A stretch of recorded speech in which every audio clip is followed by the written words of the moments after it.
Ayan, so good morning everyone, or good day.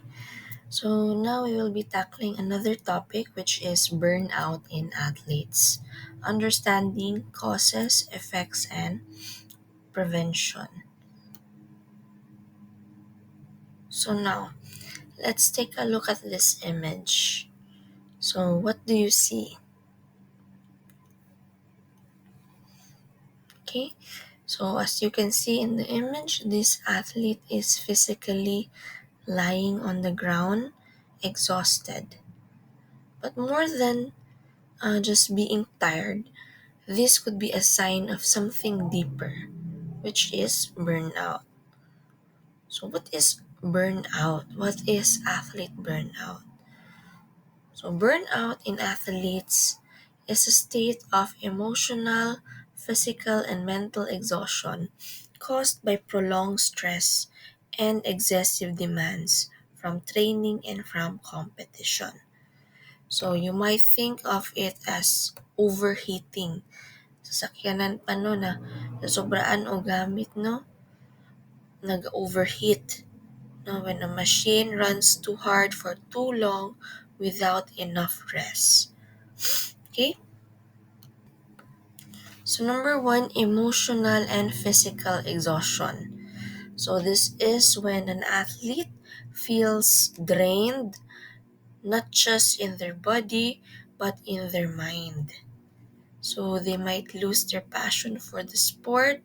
For example, a high school varsity swimmer training twice a day, they might begin to dread the pool. No, kanang magsumol na sila sa pool because ikaw daw buntag hapon daily. No? Even though it used to be their happy place. So that is an example of burnout. So, ayan.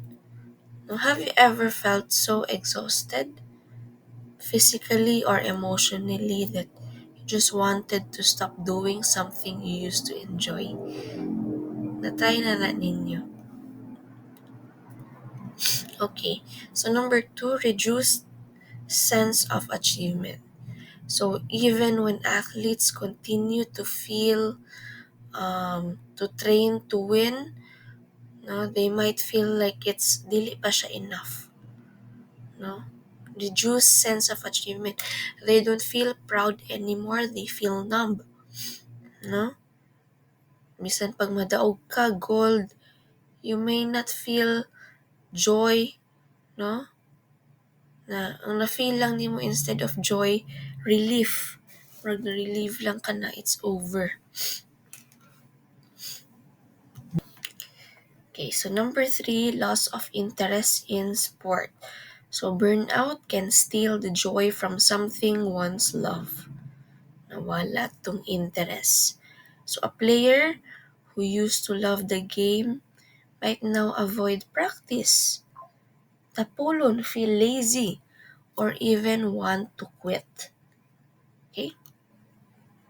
So my question is, why do you think happens if this goes unnoticed? What do you think happened? And how might it affect the athlete in the long term? Physically, emotionally, or even socially? So comment your thoughts in the comment section. Okay.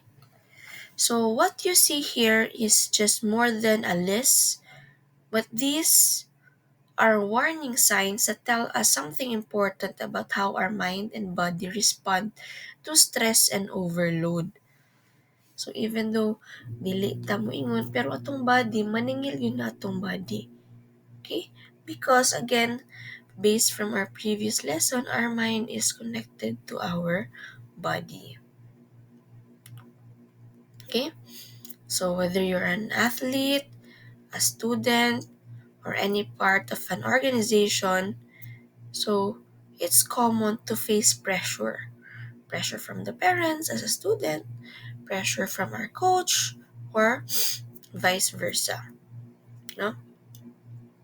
But kanang when this pressure isn't managed properly, it can lead to burnout or emotional and physical exhaustion. So we experience chronic fatigue, irritability or mood swings. Okay? So when you're under long-term stress, your emotional control weakens. No, gamay na lang itong control sa ato ang mood, no?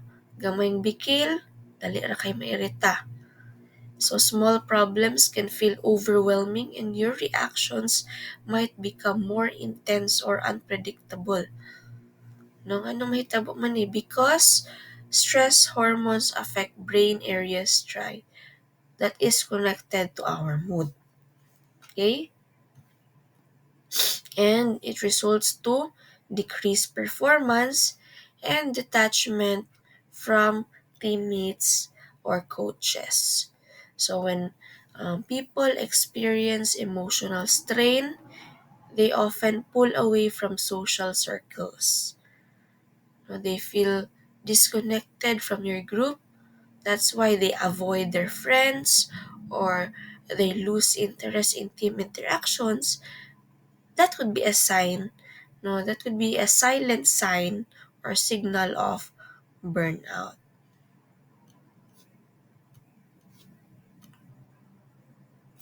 And so, burnout isn't something that happens overnight.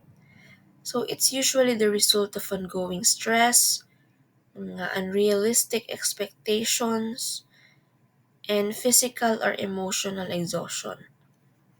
So when you see athletes, students, or even working adults na mawadan og motivation, feel mentally drained, or struggle to keep up with their daily routines, dili na nila mabuhat ilang mga day-to-day na mga course, it's often because one or more of these causes. So, may mga causes ani overtraining and lack of interest. So when your body is pushed beyond your limits without enough recovery time, it leads to both physical and mental exhaustion. No, ang rest, having a break or having a rest, dili na siya optional. It's necessary for muscle repair and for our emotional balance. And also number two, high pressure from coaches, parents, or fans. Okay? So when expectations from others become too intense, people start to feel like their self-worth depends only on their performance. Diba? So, yan siya. This can create anxiety and lead to emotional burnout, especially when they feel that they can't meet those expectations. So, what is that? What kind of defense mechanism is that? You introject, no? You kanang perceive yourself from the viewpoint of other people to meet their expectation. No, that is an example of introjection. And fear of failure and perfectionism. So you try to be perfect all the time, but you know that it is impossible. Okay? Dili ta perfect.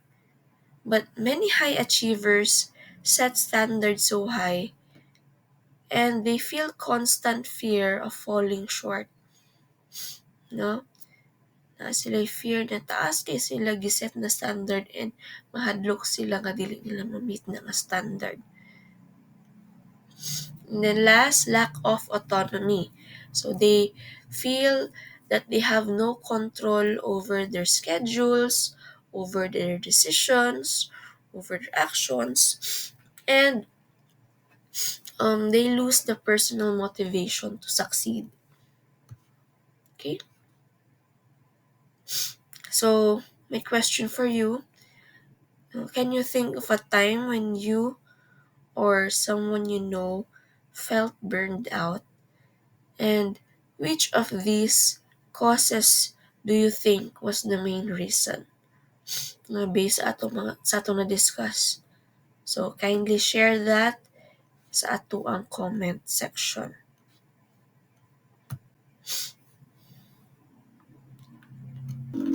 Okay, now, while it's great to be committed to improving in sports or in school, but pushing your body and mind beyond healthy limits without proper recovery can do more harm than good.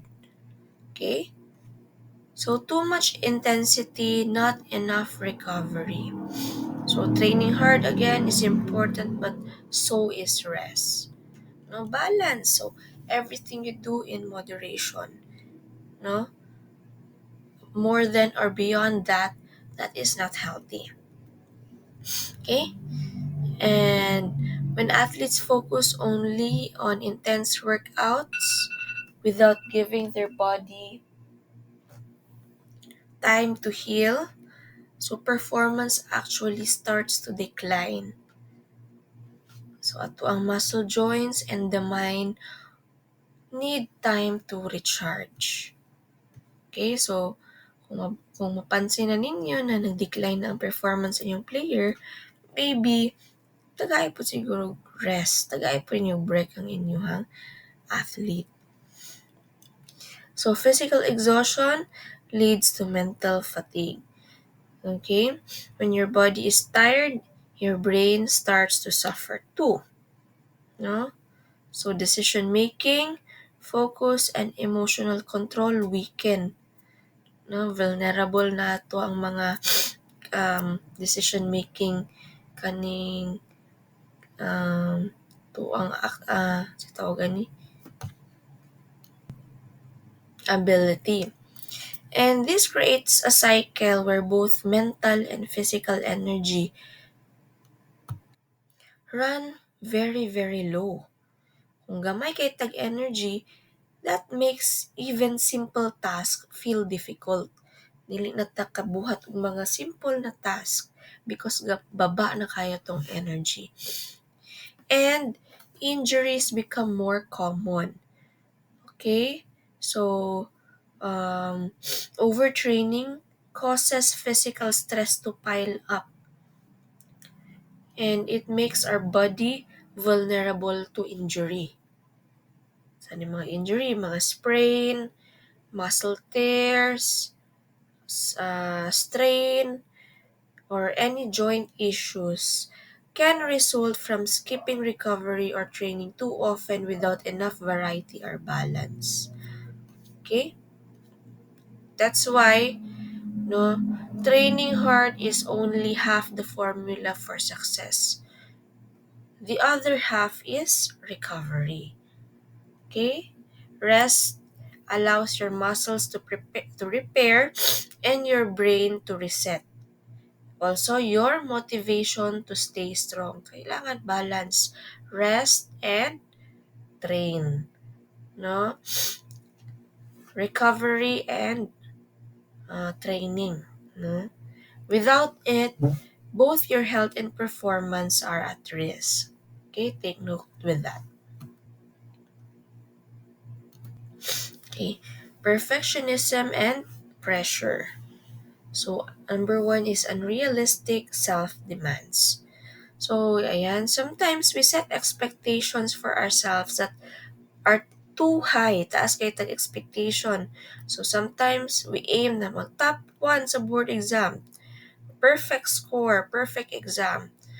Okay, flawless performance or always being the best. No?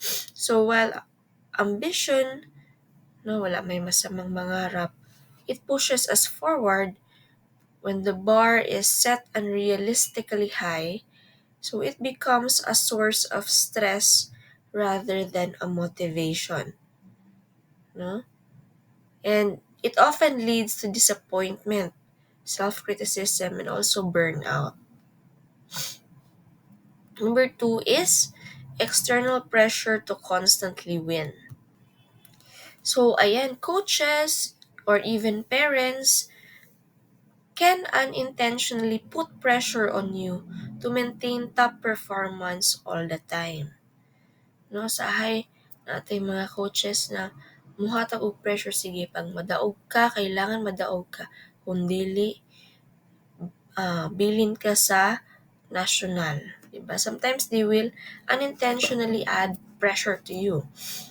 And again, mentioned earlier, when your sense of self worth depends only on success, so the fear of letting others down becomes overwhelming. That's why, no, this pressure often pushes people to train harder, and because you train harder, you wake up early, you sleep late, so you sleep less and ignore their own mental health just to avoid failure. Number three, fear of making mistakes. So mistakes are a natural part of learning and growth. Nakinsa may perfect diri Diba wala, no? But perfectionism makes them feel like personal failures. Kaya taas kay sila set sa ilang sarili. Gusto nila perfect tanan. So this fear can hold you back from trying new things. Dili na ka-open to new experience, dili na nimo ma-enjoy ang mga activities once ang mga na-love nimo na activities before, and over time, it can damage confidence and lead to anxiety or self-doubt. Okay, so when stress, overtraining, perfectionism, and pressure pile up, they don't just affect your performance, but also affect your emotions, your thinking, and even how you see yourself. So, number one, you sometimes experience constant stress without relief, that is anxiety and depression. So, sometimes their mind can stay stuck in survival mode. So, that is to ang neurotransmitter na activated ato ang unsay active sa atong neurotransmitter, the norepinephrine or the GABA, no, that is our flight or fight mode, no? So this can lead to anxiety, which defines as our feeling of constant worry, fear, and less restlessness, or depression, where a person feels hopeless, exhausted, and unmotivated. But of course, there is a symptoms and criteria in order to meet this disorder. Okay? Number two, loss of confidence and identity. So when success is the only thing people are praised for, mura na ilahang nakuha nga sense of accomplishment, identity. So failure can make them question their entire self-worth. No, anong ingani man, wala na yung nakaila sa kuha. Diba? Sometimes ingani ang ilahang thinking. So an athlete might stop seeing themselves as talented after mapildi, no, after losing a game. Or a student might feel na dili man ko bright, uy, in just having one poor grade sa exam. But the rest, okay na. Pero, muto siya na-affect iyahang sense of identity. So, this loss of confidence can also lead to confusion about one's identity, especially if someone believes their entire value depends on their performance. And again, lastly, isolation. So, sometimes, no, kung dili na ma-meet ang ilang expectation, they often start to withdraw from sa ilang mga close friends, sa ilang coaches, or teammates. Nag-isolate sila, which create a dangerous cycle. Because the more you avoid others, the more lonely and understood you feel, which only deepens the emotional strain. Okay? That is a cycle. Tuyok ron ng tulo, no? Okay. So my question for you to ponder is that what are some ways teammates, classmates, or friends can show support to someone who might be feeling this way? So comment your thoughts, ideas sa ato ang comment section.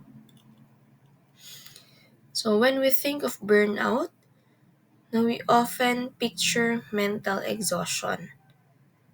No, but did you know that burnout can also take a toll on your body? So stress and overtraining, again, don't just affect your mind, they create physical problems too. The mind-body connection. Okay? So, na ay frequent injuries, na ay sleep disturbance. So, burnout and stress cause people to have trouble falling asleep or staying asleep. No, sometimes ang uban, makatulog pero 1 hour lang yung makamata. No, that is, they have trouble in staying asleep because the mind stays overactive at night. No, nag-worry sa mistakes, sa ilang future, or sa pressure na ginadala from other people. No, na 'di ba sometimes kung naka-experience mo ana ka na mura mog natulog pero murag dili kanang murag natulog ka, nagpiyong ka pero imong diwa gising, no active imong diwa. So, lack of sleep reduces our energy, making both training and daily life even harder. Siyempre, wala gud kay tulog. And of course, weaken our immune system. So when you're physically and mentally exhausted for long periods, your immune system gets weaker. And the more you are vulnerable to illnesses. So kung hina mo immune system, dali ra kay mo magka-sipon. Diba, gamay anang walay tulog, sipon na dayon. Dali ra pud kay kamatakdan sa mga infection and other health problems. So if you find yourself getting sick often, no, that is another signal that maybe your body is a way of asking for rest. No, kung gisipon na ka, that is a manifestation na your body needs rest. Now, take a look at our example. So, Eliza Valdez. So, she is one of the Philippines' most admired volleyball player. No, however, even icons like Eliza face challenges behind the scene of the court.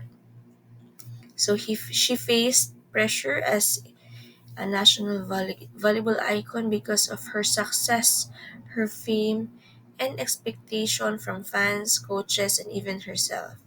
So Eliza faced intense pressure to perform. So being in the spotlight meant people expected her to win and lead, no matter how she felt physically or emotionally.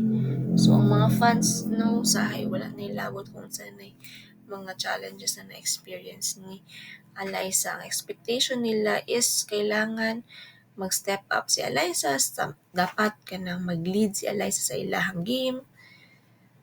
And she also took breaks to prioritize rest and mental clarity. So at several points in her career, no, Eliza openly shared the importance of resting, not just physically but mentally too. So na-recognize niya that taking a break was not a weakness but a way to stay strong. No, a way to have a clear head and passionate about the sport that she loved. No, kung na-burnout ka, take a rest, take a break, but don't quit, 'di ba? And she advocated for well-being, no athlete well-being. So she became a voice for mental health awareness, especially for athletes, and she encourages young athletes to balance self-care and mental health as much as training and competition. Okay? So, ayan, even the best athletes, they I face pressure and burnout. So that's why it is very important for us to recognize when to pause, ask for support, and care for yourself. Just like Eliza Valdez, no, it is a strength, not a setback.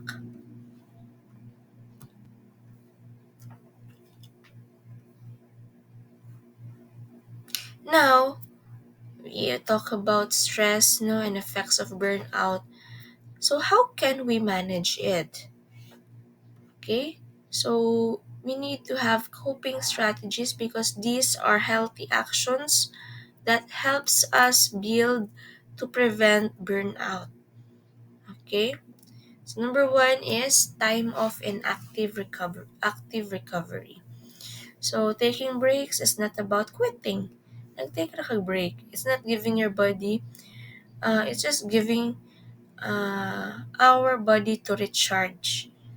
So what do you mean by active recovery?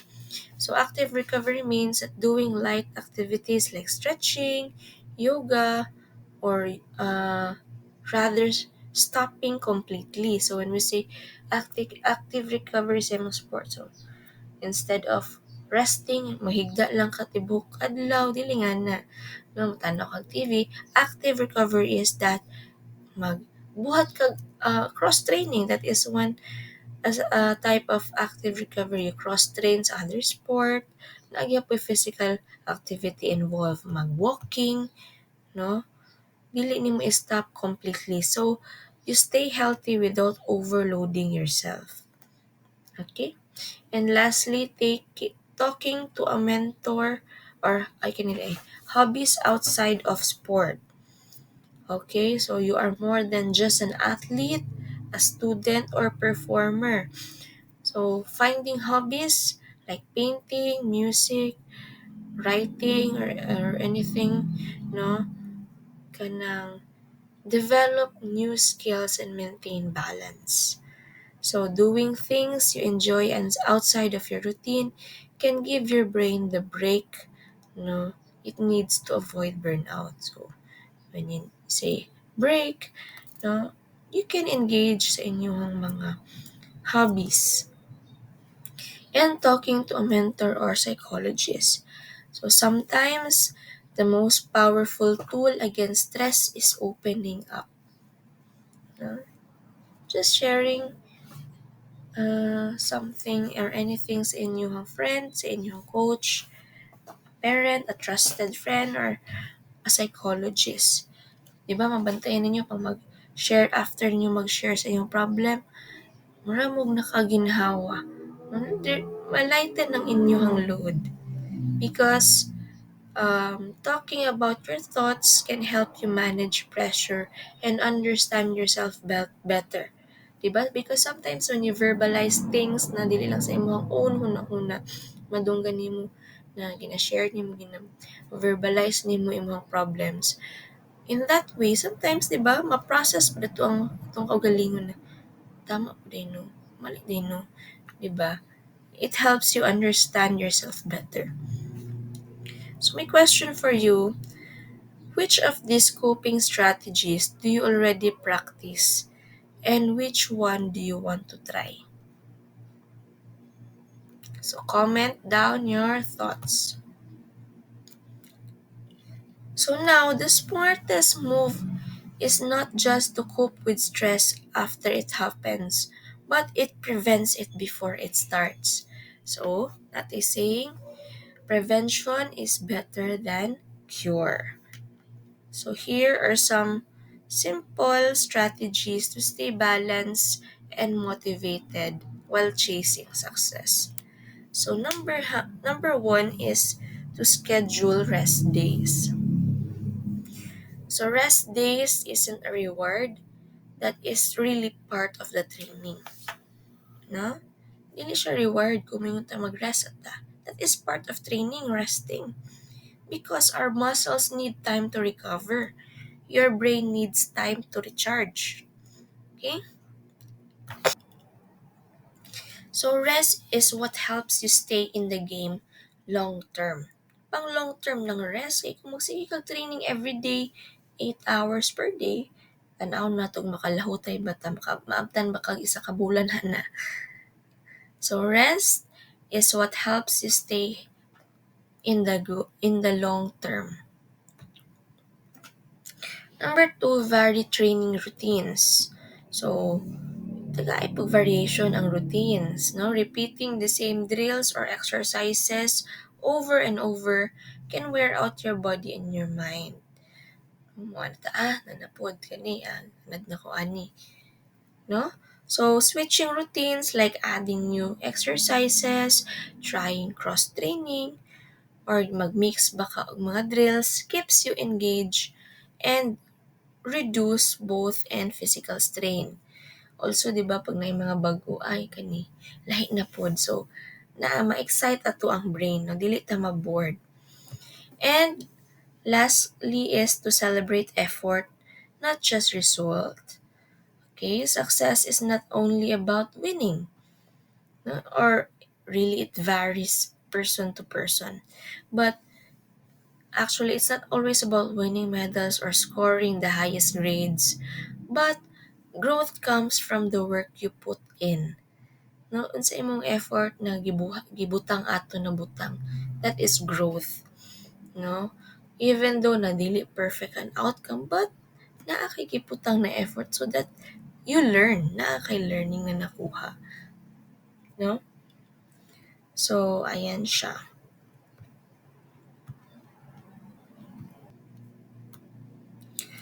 So now, no, in conclusion, so we already reviewed the impact of burnout on athletes affecting both performance and mental health.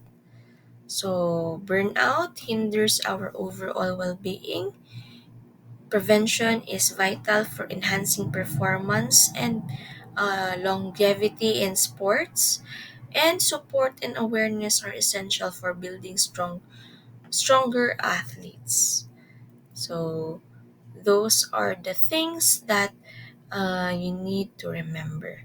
So thank you for your time, for your attention, and let's continue to promote a culture of well-being in sports.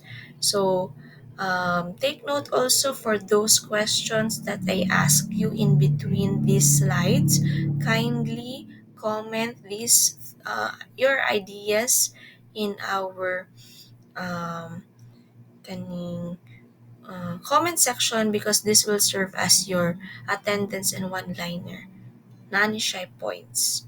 So that would be all and thank you.